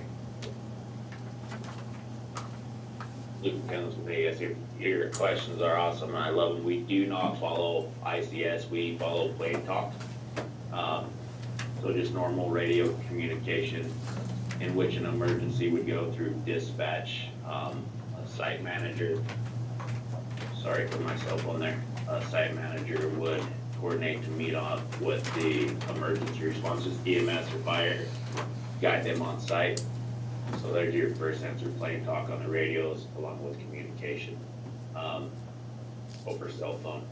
Second is we involve everybody we can in these annual trainings, which is a typical good one is the site technicians that work on the turbines would have Rescue Randy, the dummy at the top of the wind turbine, and Red would descend him down through the inside the wind turbine tube or external of the wind turbine tube, which is where you great folks with emergency response would get to see and watch that. So yes, everybody is involved from the site technicians, the site manager.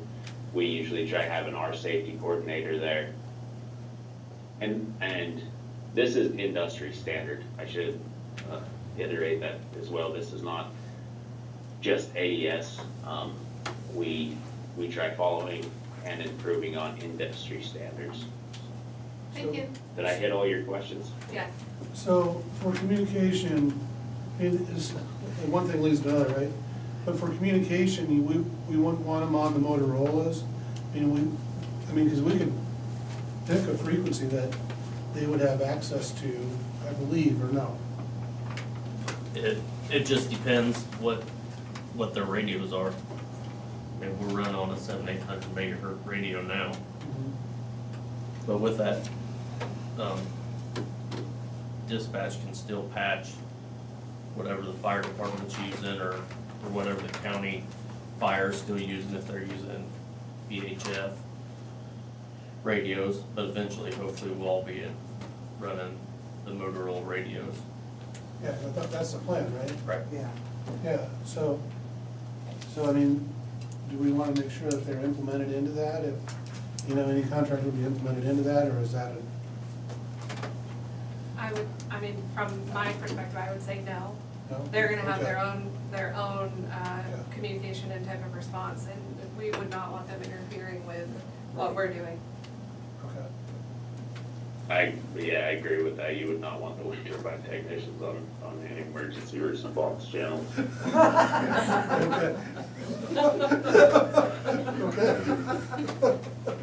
Brad Coates, Pleasant Grove. I mean, it's a lot of great points being brought up, and we keep hearing, I think the issue a little bit is we keep hearing, well, this is typically what we do, or this is an industry standard, an industry norm.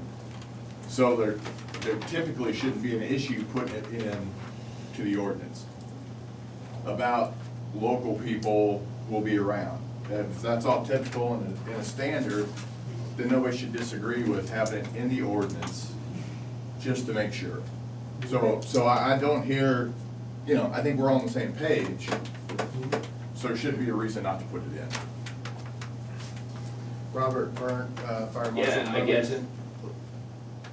So just to clarify, like your policy for your company, do you have a rule, like a standing rule, 2 in, 2 out, or if you have 2 people on top, there needs to be 2 at the bottom? Yeah. Do you have? Yeah, maybe you came in a little bit late, but we talked about that earlier. We always operate at least in a buddy system. Okay. Yeah. Peavy with AES. Just one comment on the local workers. From the wind perspective, I have no issue with that. They're mechanical machines. We have to have people on site to maintenance them every day. So that's no problem with letting the very industry standard. For solar and BESS, I'm not an expert, but I don't think it's as standard to have technicians on site every day around. So for wind, I have no issue, but I know that this applies to all three technologies, so you might want to look into that a little bit more with somebody who knows more about it.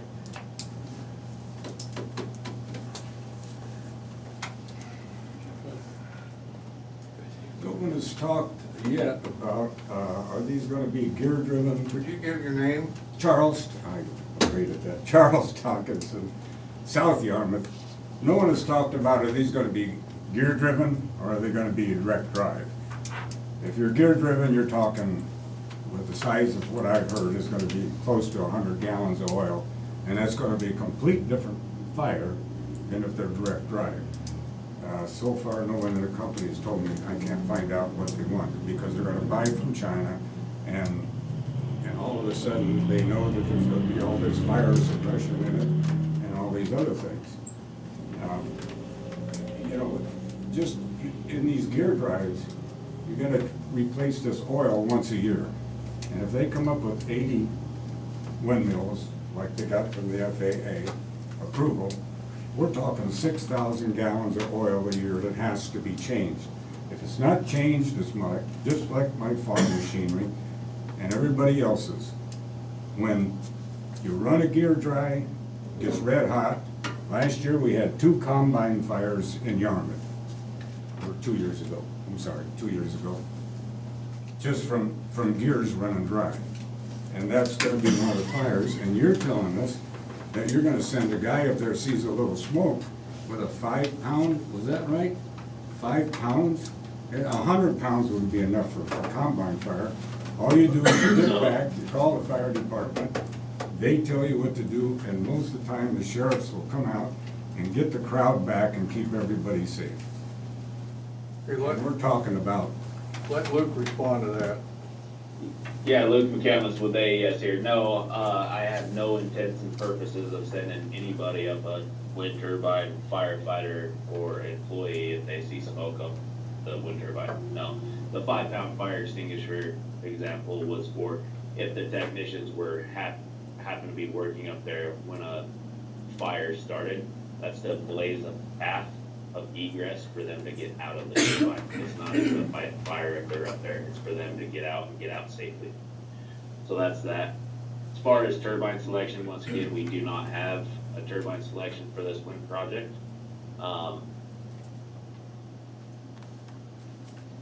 The typical wind turbine in the United States has a gearbox in it, which is a drivetrain, not a direct drive. They run synthetic oil, which is a sample base, so we sample yearly at our maintenances to see the condition of the oil, which the oil has been lasting for 5 to 7 years before we have to start on a typical basis, before we have to start changing oil out of the gearbox. I don't think so. I don't think so. Synthetic base. What's that, sorry?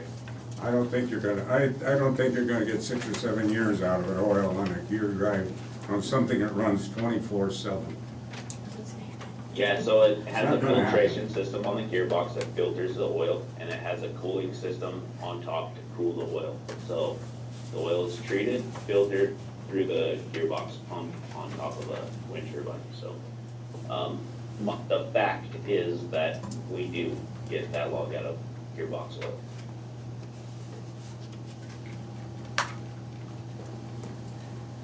Did I address all the questions on that? Back to you guys. All right. So we were talking review and approval, so we had ambulance services, sheriffs, and mutual aid departments within the region.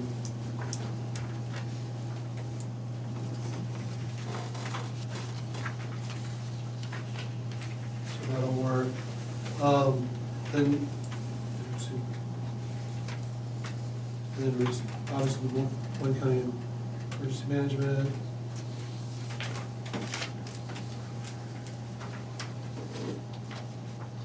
So it does say here that we adopted on an annual basis by Moines County Emergency Management application clerk.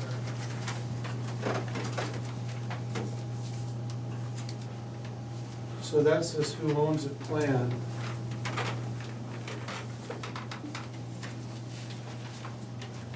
So reviewed, readopted on an annual basis by Moines County Emergency Management and applicable fire departments, and so all these people here,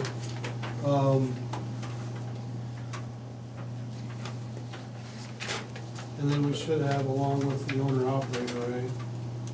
And that too? Yes. We can adjust the wording if needed, but that's definitely the intent, is that they would Yeah. submit it for review and readoption, and then the emergency management or fire departments would point out any concerns, and they would work together to address those.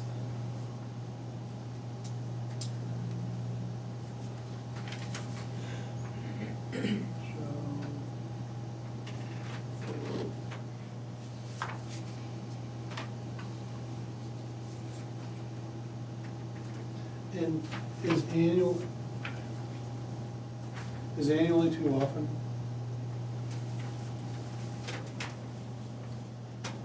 I think that was the intent.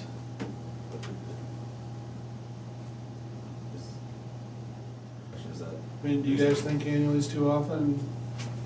No? No. Fire chief, no? Fire marshal, no? Okay. You're leading it up. right? Annually. Well, I was gonna say, You're leading it up and passing it around. all of my plans that I have to do, that I'm mandated to do, are, they're on a 5-year cycle. But this is different, so whatever the fire departments think. All right. So that was, In practice, most of the time, that's not gonna include any major changes. It's just, if there's just an opportunity to see on an ongoing basis, rather than just every 5 years, which may be more likely to see something change. right, yeah, if it's annually, it could be, yeah, hey, we need to change this too. Okay, all right, we got response to damage in property. Does anybody have any changes to that, any recommendations? Well, this one is specifically relating to after a damaging event has already occurred, and basically what happens at that point, depending on whether the equipment is presenting a risk to a danger to public safety and property versus just simply inactive, not functioning, and basically what the time frame is to mitigate any danger that exists, and then either reactivate or decommission the damaged equipment. So there's several sections highlighted in green here based on the previous work session that we touched on a little bit about. The board had requested that the change be changed to 30 days after the damage event, specifically for neutralizing the damage. Say a turbine is hanging loose, could potentially collapse, or there's chemicals or fiberglass debris scattered around. So in those specific instances, those would need to be cleaned up within 30 days, whereas within a year, you'd need to either reactivate or decommission once the site is secured. When I visited Mechanicsville, a large proportion of the damage they had is because they would have a blade or something hanging in the air for months, and it was blowing fiberglass all over. So those turbines, it's my understanding, I researched it, is they can be taken down with a small explosive charge and they fall over like a tree. Once that's done, you can cut them apart, you can take them out with smaller equipment that eliminates that fiberglass or whatever blowing all over. If they want to take it down with a crane or something, it would take months to get that done. So this gets it down. You topple it over on the participating property, you cut it out and you get it out, but you get it out of the air. So, and I can't imagine that couldn't be done in 30 days. The people that blow things up are used to being called for emergencies, so they could assemble a crew. And I'm assuming that there's companies that probably do this, so they would be well familiar with what this takes. They could send a team in, take one down, and then it could be sawed apart. So as long as you get that out of there in 30 days, you're okay. Then if you don't get the foundation or whatever else, but you clean up the mess and get that done in 30 days, that's gonna save a lot on the back end of the contamination and whatnot that they had in Mechanicsville.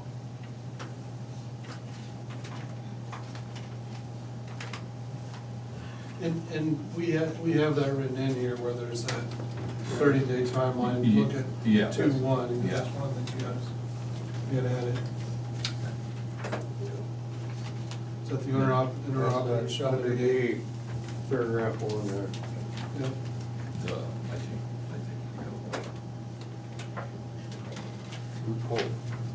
Rose Fisher, I just wanted to make sure I was following you. Are you on D1 or D2, or did you make them both 30 days?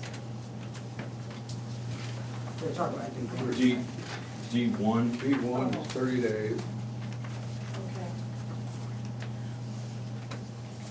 So I think the intent is that D1, you have 30 days and then to get them down. But yeah, so if emergency results in conditions that present imminent danger to public safety and private property, you have 30 days. And then in D2, in D2, all materials, so in general, you have Could we put in there- 365 days. We just want to make it all, and take out that imminent, and make it all 30 days, Tom? Say that again. So do we just want to, instead of having 2, do we just want to have a D1 and take out that imminent danger language and just say, hey, you have 30 days to remove this? Or at least to get it down? Even with AES, it's gonna be completely unrealistic and impossible to expect a turbine that has had some sort of critical collapse, critical problem happen to it, be completely remediated in 3 days. Absolutely, we could remove the imminent danger in that timeline to people and property, absolutely, but to expect the full cleanup of the foundation, and all of that it can't happen. It's my understanding here that then you would have the rest of the, that you would have the year, or whatever, to remove the base unless there was some. Yeah. Whatever you're gonna do with that. What I want is to get that out of the air. I want them laid down on participating property. I want all the, and I don't see environmental damage or penalties. If we could get that addressed in here, but we get it on the ground, it's down, you can cut it up, and you won't have to wait on equipment, you can use smaller equipment, cut it apart, load it out, and get rid of it. There's no fiberglass blowing around, no, that's the way I envision mitigating the damages. That doesn't affect the foundation or the parts that you wouldn't be taking out then, but you would have the year to mitigate the rest of it. That's absolutely feasible. Any wind operator could do that. And I think that's how it reads now, unless we're Okay. missing some environmental impacts that you want to add. I understand too. And the one thing, we mentioned it last week or 2 weeks, time flies when you're having fun. But Brian and I were up in Mechanicsville, and that was one of they had a tower up, a concrete tower, which you don't have, but and they were gonna blow it over, and they were concerned because it had, I don't know, 100 or 200 gallons, whatever, of some petroleum. Well, they didn't know for sure what was left. They didn't know what was left, and they were gonna take it down, so, The companies that do this on a typical tower, like what we would be using, and not what was used in Mechanicsville, drain all the fluids out from the top before it's tipped. There's nothing left at the top. Yeah, but in that situation, they couldn't get into the tower. Yeah. That was- Brian Carter, sorry about that, but you're talking about emergency situation, they already talked about, he doesn't want anybody going up in a situation where there's an active fire. So once that has happened, the odds are is they may not, for safety reasons, allow somebody up in there, and that's the situation where they want the environmental side of it handled by the owner operator and not fall back on the landowner, whether they be participating or non-participating. Damages or penalties. All of it resolved. Shannon Prado, Des Moines County Emergency Management. On the environmental side, who then certifies that this has been cleaned up? Or is it if it's the owner operator, not saying that they would, because we don't know, but do they have environmental specialists that will, yes, say, yep, this cornfield is good to use, no, it's still contaminated? How do we ensure that that gets cleaned up properly? Brian Carter, county engineer. I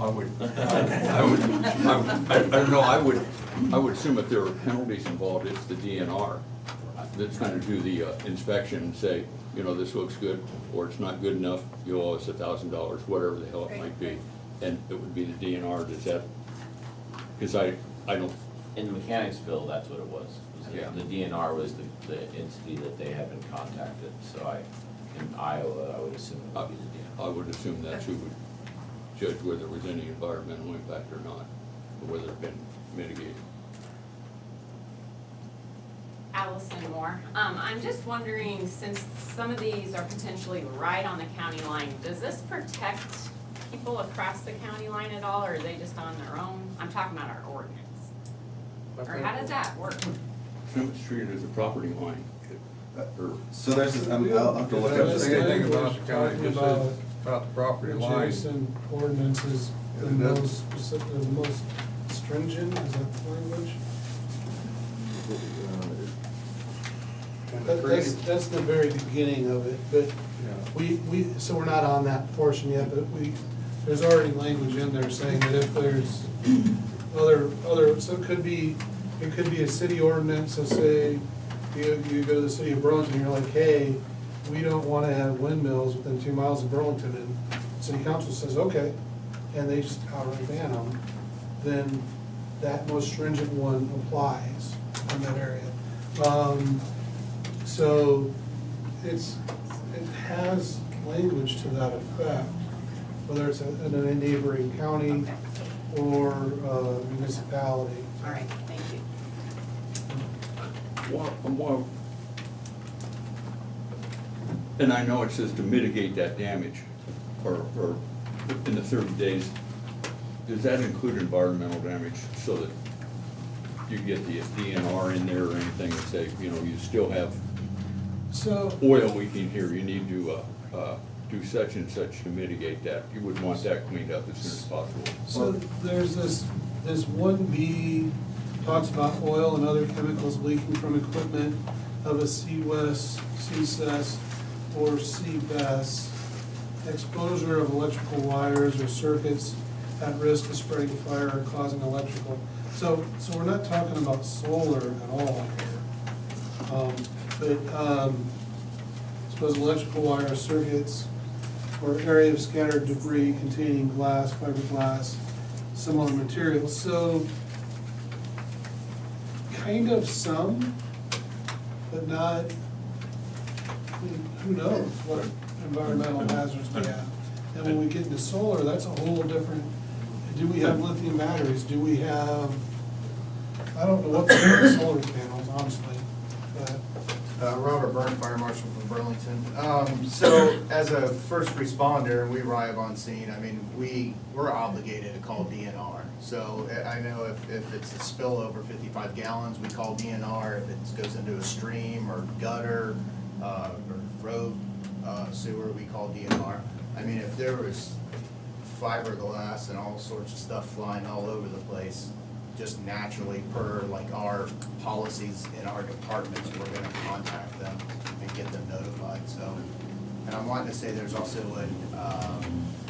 anything over 55 gallons, I think we have like 6 hours to report it to them or something. So there's stipulations there that we have to follow as a department. Okay. I'm sure voluntary fire departments have to follow that same rule too. It's Iowa DNR, I would hope that they are, yeah. And does this address, I know it covers damages and, you know, the removal and everything. Does it specifically call out penalties? Because the DNR is gonna want to find somebody. It really says not. But maybe we I can throw think the penalties in DNR there. can find somebody no matter what anyone else says, I think. Right. Well, Yeah, that's a separate thing. when we were in Mechanicsville, part of the problem that the family up there was having was this oil was in this nacelle up there. They had called the DNR and told them the problem, and the guy said, "I'm gonna forget you made this call." He said, because if something comes up, he said, they're gonna hold you responsible rather than, he said, the DNR will hold the landowner responsible rather than the lessee.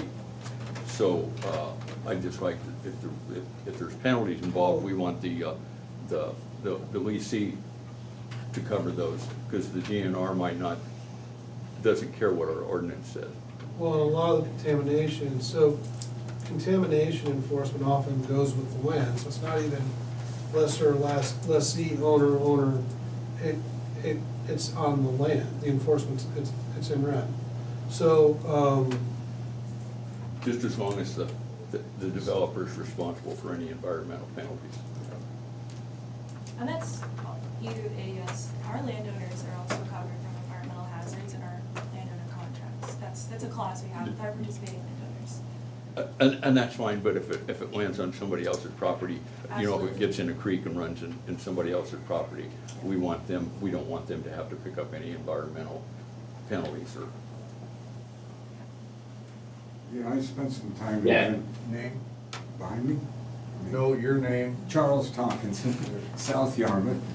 Anyway, I spent some time in Ventura, and a big problem with the EPA is derelict boats for the marinas. And that's San Diego up and down. Once you start taking a saw to a piece of fiberglass, they're gonna be on you. I mean, they're gonna be on the county, they're gonna be on everybody. That stuff gets in the air, and they have to build tents. It costs thousands and thousands to get rid of a derelict boat. That's there.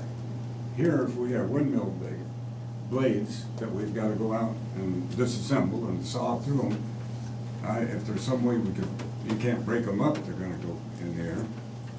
It's gonna be a big EPA problem. They will be here, I predict. We can't control that, I just want any penalties. It's the developer's problem, nobody in Moines County. Shannon Frotto, Des Moines County Emergency Management. On that, as far as applicable costs go, for the fire departments, hazmat, if hazmat has to respond, who's responsible for that? Oh, if there's a fire? If there's a fire, there's a hazmat situation. I think that goes in the plan, so if we look at B7, the plan shall include a schedule of fees for services by fire department and other emergency response personnel in the event of an emergency. So I think that's built into that plan. So if there's a hazmat response, you know, who's responsible for, I'd call them pillows, but the big pillows you throw to soak up all the oil, or I don't know what you call them, but. We have a hazmat fee schedule. Yeah, I mean, so whatever that is, and that would be in there if we use a bunch of, I don't know, whatever equipment you use up. I mean, you guys with mutual aid kind of, I mean, I think a lot of that's kind of handshake stuff, but there's some things that you do charge back and forth, right? In your mutual aid agreements, and that all will get worked out with the company, I'm sure, right? As part of that plan? Yeah, well, we're open. So we cover Des Moines County as for the hazmat team, so we would just assess whoever we're directed to send that bill to, then that's whether it's the company or it's the landowner. Somebody will get a bill to reimburse us for our services. Do we need to put that in there, that, Yes. Where does the Yeah. liability fall is my question. Just a little more ink. Yep. Make it clear.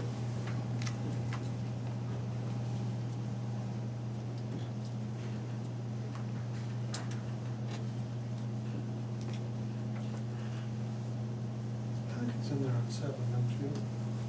The plan shall include a fee for services by fire department and other emergency response personnel in the event of emergency, with appropriate rates for individual services. And I don't even know if we need the word appropriate in there, but with rates for individual Proportional. services. We just need rates. With rates for individual services on either an hourly or per instance basis. So it's already in there, I think we then build it into the plan. As long as it's based off their rates. AG Bond Safety, they've got their own schedule of rates, the fire departments for all their services.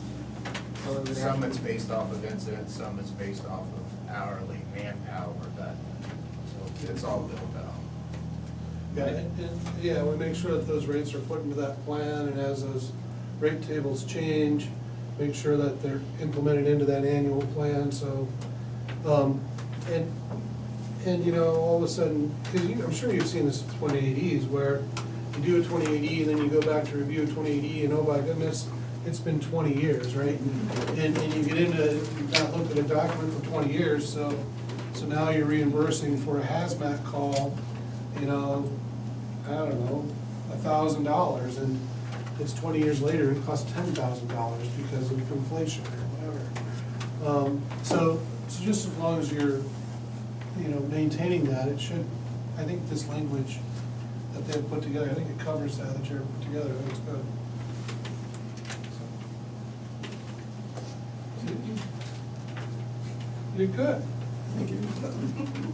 Yes, again, it's a work in progress. All right.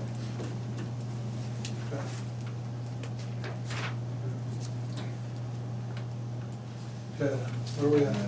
Went through all of it here. We're getting close to noon here. Well, I'm getting closer to going across the hall to the church. All right.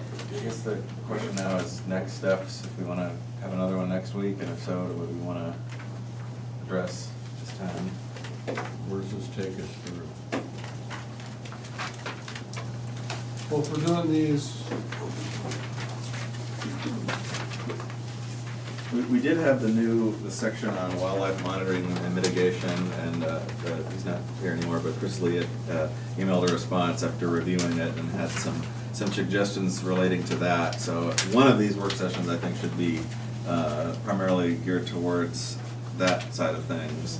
There's some environmental stuff in there in particular that he had mentioned, so That might would not that be- make sense for next week if you would be ready to review those comments? Okay. That might be a good thing for next week. Let's do that next week. Okay. good. Well, I guess. In that one, and I'm not gonna say anything, other than that one's only 2 pages. So, Well, there's some additional comments from Chris that might make it more than 2 pages, There we or go, maybe there 3. we go. All right, thanks everybody for being here. Thank you. Thank you, everybody. We shall have one next week, and it's going to be. Special thank you to the emergency response personnel. Yeah. Thank Take you all. time out of your day to do this. We appreciate it. Yeah. Thank you, Lucas, for joining us. We appreciate that. Thank you, thanks for having me. See you, Justin. Thanks, Justin. Hey, thanks. You can get on here next week too if you'd like.